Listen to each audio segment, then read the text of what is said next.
Grade 12 CBSE English Core A Thing of Beauty by John Keats. Hi, I'm Dr. Deepa.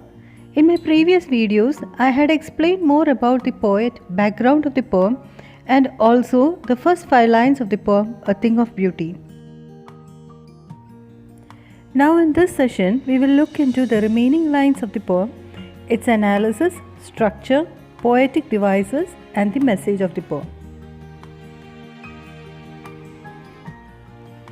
Therefore, on every morrow are we retting a flowery band to bind us to the earth, spite of despondence, of the inhuman dread of noble natures, of the gloomy days, of all the unhealthy and overdarkened ways, made for our searching, yes, in spite of all, some shape of beauty moves away the pall from our dark spirits. Such the sun, the moon, trees old and young, sprouting a shady boon for simple sheep, and such are daffodils with the green world they live in, and clear rills that for themselves a cooling covert make, gaze the hot season, the midsummer break. Rich with a sprinkling of fair musk rose blooms, and such too is the grandeur of the dooms. We have imagined for the mighty dead all lovely tales that we have heard or read, an endless fountain of immortal drink pouring unto us from the heaven's brink. Now let's move into the analysis of the poem. Therefore, on every morrow, we are retting a flowery band to bind us to the earth. In these lines, the poet here tries to tell us that a thing of beauty is never ceasing and remains beautiful forever. It is this beauty that fills our spirits and helps us live every next morning, weaving beautiful memories that bind us to this earth. Spite of despondence, of the inhuman dread, of noble natures, of the gloomy days, of all the unhealthy and overdarkened ways, made for our searching, yes, in spite of all, some shape of beauty moves away the pall from our dark spirits. We as humans feel dejected and disappointed because of low spirit, loss of hope, and lack of human values. We also go through gloomy and dejected times filled with darkness. The poet confirms that in spite of all this, beauty removes the darkness that envelops our soul. Such the sun, the moon, trees old and young, sprouting a shady boon for simple sheep, and such are daffodils with the green world they live in, and clear rills that for themselves a cooling covert make, gaze the hot season, the midsummer break, rich and sprinkling of fair musk rose blooms. The poet conveys that beauty lies in the nature, the sun, the moon, the trees old and young, which provide shelter and blessings for humans, which are the simple sheep referred to here, and one must be able to find them.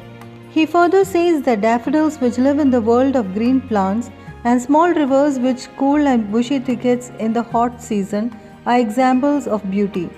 He even shows beauty of breaks which are enhanced by enchanting musk roses. And such too is the grandeur of the dooms. We have imagined for the mighty dead all lovely tales that we heard or read, an endless fountain of immortal drink, pouring unto us from the heaven's brink. The poet brings out the beauty in the death of martyrs and legends. The stories of martyrs who died bravely for noble cause and meeting the doomsday even make us feel happy, which in form is a beauty.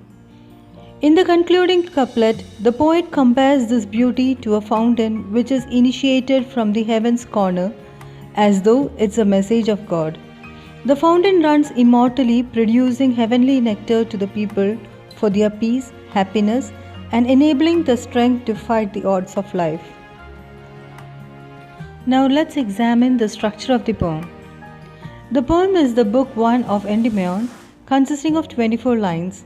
The poem is adorned with poetic devices like alliteration, anaphora, and inversion.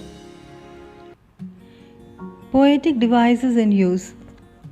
Though we find these devices throughout the poem, I have picked out an example of each for your reference and understanding.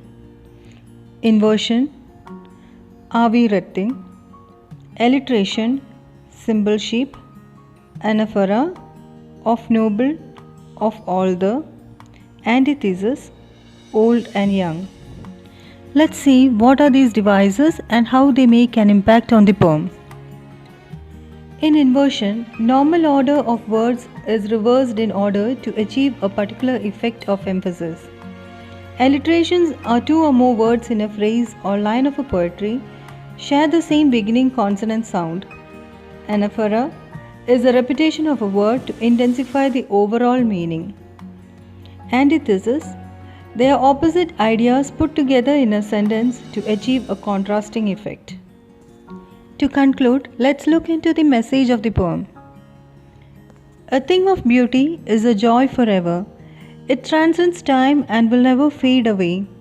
Beauty has the power to remove darkness and negativity and help us survive when there is dearth of noble nature or when we are surrounded by evil. It has a positive impact on one's health and helps one to get sound sleep. Moreover, it highlights the fact that beauty is not only physical but also spiritual and seems to flow down from heaven as an immortal drink made for man. Here's your food for thought. Waiting to hear from you. How does a thing of beauty enrich you? Keep thinking until we meet tomorrow by this time with another topic.